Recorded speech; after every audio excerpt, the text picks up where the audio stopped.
Excellencies, distinguished colleagues, ladies and gentlemen. First of all, on behalf of the Parliament of the Republic of Azerbaijan, I would like to express my gratitude to Her Excellency Dr.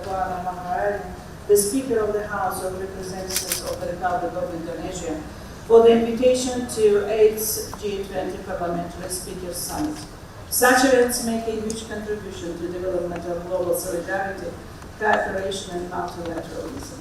They are also highly important for the active engagement of parliamentarians in the discussions of the issues that concern all of us. Honorable colleagues, I believe everybody participating here will agree that, unfortunately, our world is being faced with the challenges which are complex and interconnected. The negative effects of COVID-19, difficulties of economic recovery have put a strain on the already acute challenges. Especially those related to food and energy security have become a priority for most countries. International community tries to respond to the situation by taking urgent but short-term measures. However, if we intend to achieve sustainable recovery, then more systematic, steady, and a long-term approach should be applied. In this sense, sustainable development goals are important guidelines. Their role as a common platform can be further expanded through joint actions and collective efforts. National implementation of sustainable development goals can be positively affected by cooperation at the international level. I believe our parliaments can increase their participation in this process along with the governments. There are opportunities for improvement of parliamentary cooperation in the areas of legislation, budgeting and oversight, especially in terms of sharing of best practices. At the same time, the development of cooperation between the relevant committees of our parliaments can be taken into consideration. Such cooperation will further deepen our joint work, making it more specific and result-oriented. Distinguished colleagues, talking about food security, I should note that no country in the world is immune to this challenge. In this sense, raising the level of self-sufficiency with basic food products through the development of agriculture is the demand of the time.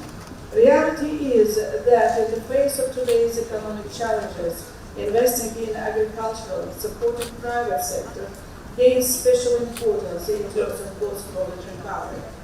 From an economic point of view, agriculture has significance also for employment, as all countries have population living in rural areas.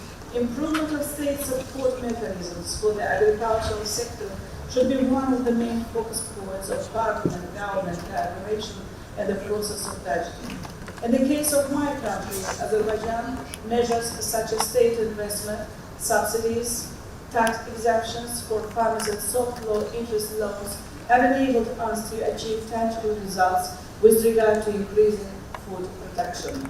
Another important point that should be taken into consideration is food safety.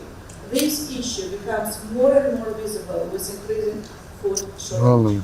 In the previous session of the Parliament of Azerbaijan in May this year, we adopted a new law which covers the issues related to ensuring food safety, protecting consumers' rights and state regulation in this sphere.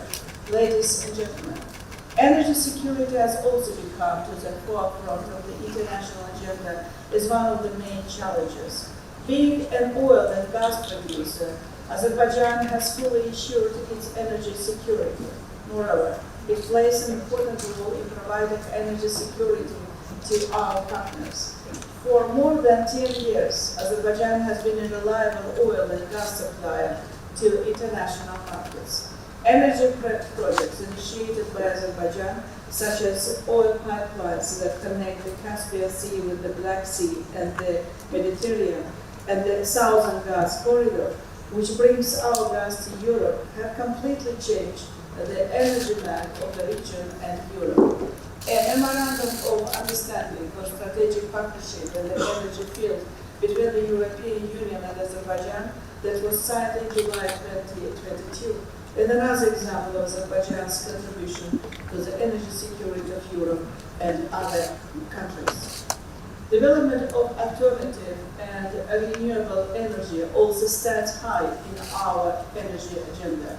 The use of green technologies will not only provide environmental protection, but also create new economic perspectives. And undoubtedly, it will have a positive effect on all dimensions of sustainable development. Distinguished colleagues, one of the 5 priority areas of Azerbaijan's new social economic development strategy until 2030 is the clean environment and green growth. Today, in our country, 3 solar and wind power plant projects are already being implemented. Currently, the share of the renewable in this total energy capacity of our country is 17. The target is to increase this number to 30% by 2030.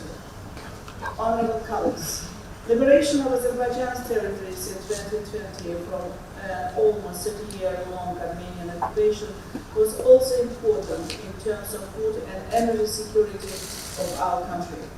And agricultural and renewable energy potential of these territories is huge, but unfortunately, the ecosystem, forest, biodiversity and water resources of the liberated territories have been subjected to the devastating effects of the occupation.